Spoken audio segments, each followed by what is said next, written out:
એક જંગલની પાસે એક નાનું ગામ હતું. લોકો શાંત અને ખુશીથી રહેતા. પરંતુ એક દિવસ અચાનક ગામમાં સમાચાર ફેલાયા કે જંગલથી રાત્રે કોઈ સિંહની દહાડ સાંભળાય છે.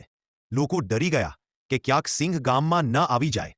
ગામના વડીલો બોલ્યા, શક્ય છે કે સિંહ ભૂખ્યો છે, આપણને સાવચેત રહેવું પડશે. તે રાત્રે બધા લોકોએ પોતાના ઘરની બારીઓ બંધ કરી દીધી.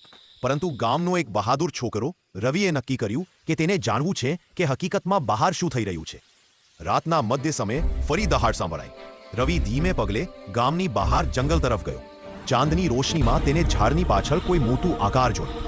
તેનો દિલ ધડકવા લાગ્યો, પણ હિંમત કરીને તે થોડું નજીક ગયો.